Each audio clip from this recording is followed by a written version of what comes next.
Foram vários os temas abordados no 15º Congresso de Endocrinologia e Nutrição dos Açores. Catarina Roque abordou o tema da baixa estatura e de como reconhecer e referenciar este problema de saúde. A baixa estatura é uma situação que é muito importante de nós reconhecermos por duas razões principais. A primeira é que pode ser, muitas vezes na maioria dos casos é o primeiro sintoma, a primeira manifestação de que pode existir uma doença subjacente que pode ser grave e que tem que ser tratada com a maior brevidade possível.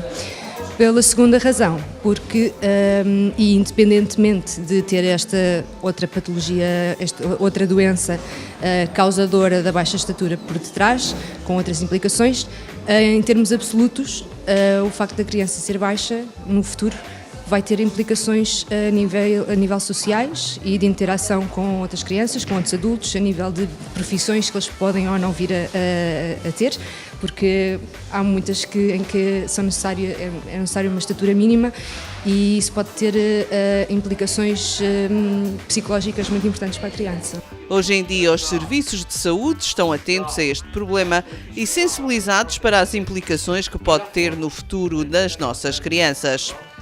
O Plano Nacional de Saúde tem em consideração esta situação de que a baixa estatura pode ser uma manifestação de uma outra doença que merece ser tratada e, portanto, há todo um programa de vigilância, o programa de saúde da criança, em que há uma série de consultas que são obrigatórias e em que faz parte dessas consultas, entre outras coisas, a medição da estatura. Portanto, nos primeiros meses, primeiros anos de vida é com maior frequência esta consulta no centro de saúde, depois é um bocadinho de uma maneira mais alargada, mas através deste programa obrigatório, facilmente o médico ou os pais, nestes períodos destas consultas, vão ser alertados para que há uma fraca progressão da estatura e que pode existir um problema desde muito cedo.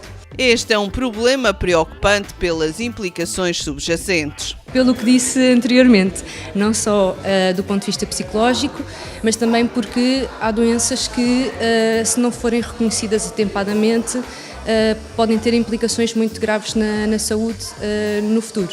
Outro tema apresentado neste encontro de profissionais de saúde foi a puberdade precoce. Nesta apresentação, essencialmente, falei de uma problemática muito comum, que é denominada a puberdade precoce, que essencialmente é o aparecimento de sinais da puberdade antes do que deveria acontecer.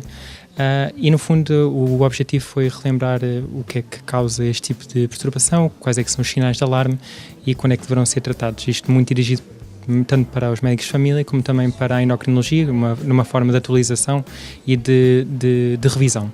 Este é um problema com balizas bem definidas, sendo importante sim a correta referenciação dos doentes. Há muita controvérsia, nomeadamente a estabelecer os limites a partir dos quais nós podemos considerar que de facto a puberdade é precoce.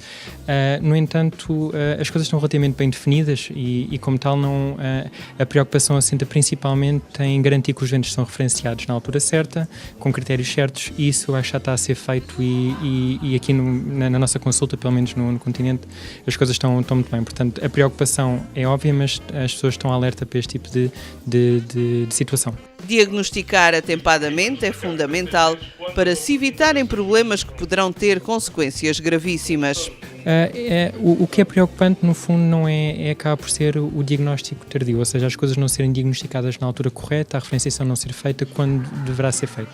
Até porque nós sabemos, e o principal problema do aparecimento da puberdade mais cedo é o facto das crianças crescerem menos do que deveriam crescer, portanto acabam por ficar com uma estatura muito mais baixa do que deveriam ter, e para além do mais, o aparecimento de sinais da puberdade numa idade mais jovem, imaginem uma criança com 6 anos já com pelos axilares, pelos púbicos, com desenvolvimento mamário, em termos da escola e em termos psicossociais é uma coisa muito, muito grave, que poderá estar associado não só a bullying na escola, não é? Mas também do ponto de vista da sociedade, também um aumento do risco de atividade sexual precoce, gravidez precoce e também um aumento das doenças sexualmente transmissíveis e mesmo abuso sexual por maiores. Portanto, é uma problemática muito grande.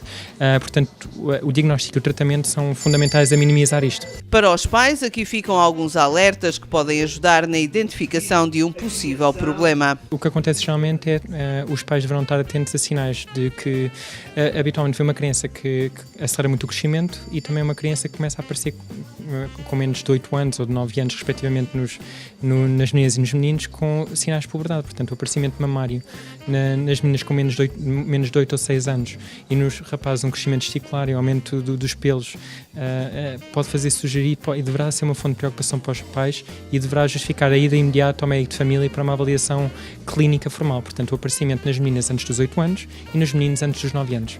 Cabe aos serviços de saúde fazer a correta referenciação e acompanhamento. A referenciação deverá ser feita, em princípio, quer para unidades de pediatria, quer para unidades de endocrinologia, dependendo do centro. Perante a gravidade da situação, de facto, pelo menos a minha experiência é que nós damos uma resposta precoce, bastante rápida a este tipo de situações. Portanto, o sistema agora está relativamente preparado. Parece-me que a resposta é favorável, pelo menos no centro a que eu pertenço. Nós conseguimos ver as crianças em poucas semanas.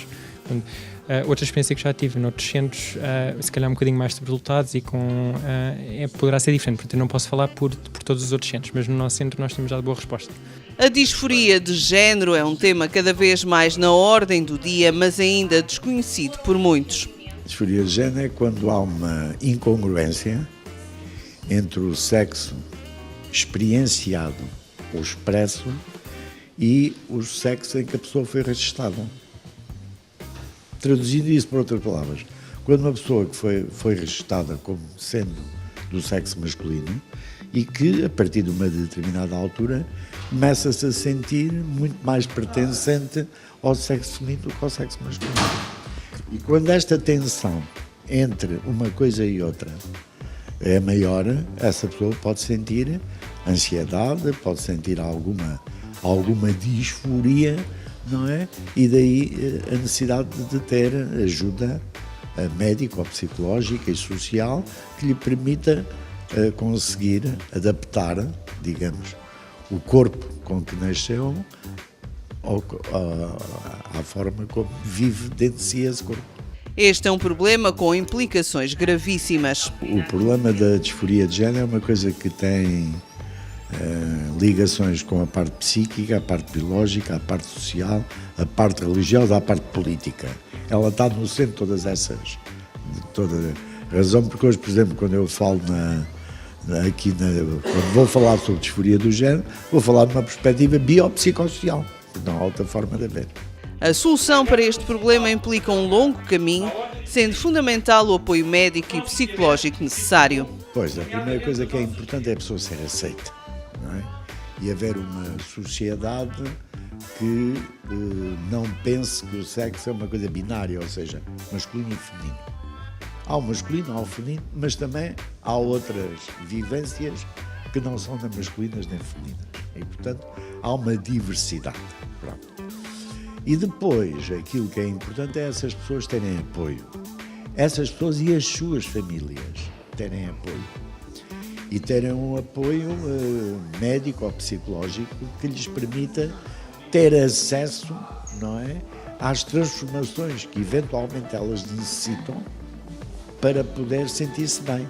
Não quer dizer que essas transformações tenham que terminar obrigatoriamente com uma operação não, pode eventualmente não se chegar aí, mas chegar a uma mudança do sexo civil para o sexo que a pessoa quer e ao mesmo tempo terapias hormonais, etc., que permitam configurar aquilo que a pessoa deseja.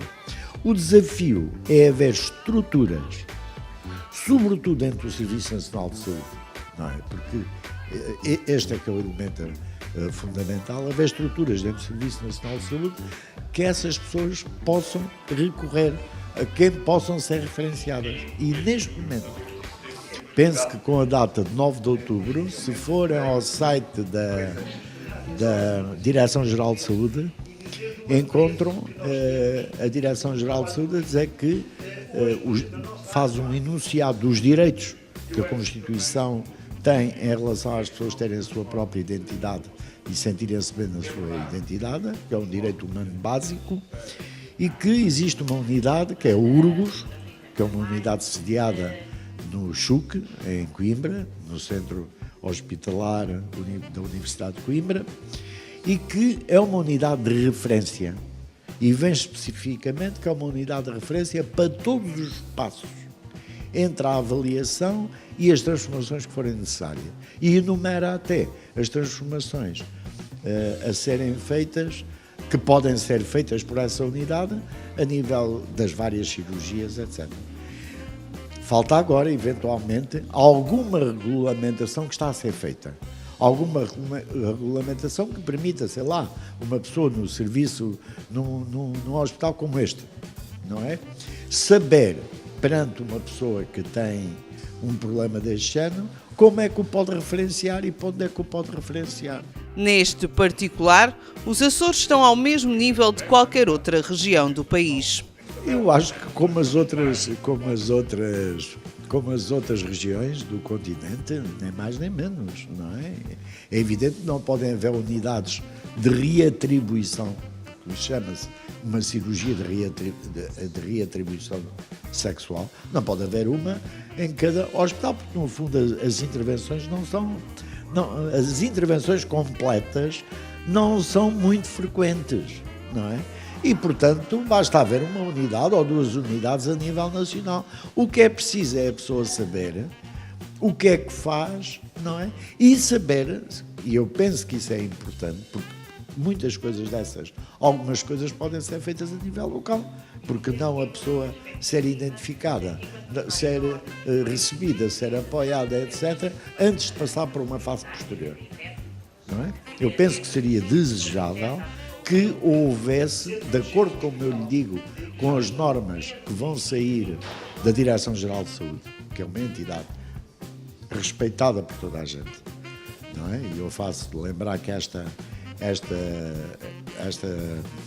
circular de 9 de outubro, eu penso que é 9 de outubro, ainda foi assinada pelo Dr. Francisco Jorge e pela Dra. Marta Temido, e, portanto, é uma entidade que todas as pessoas reconhecem a sua grande competência e idoneidade.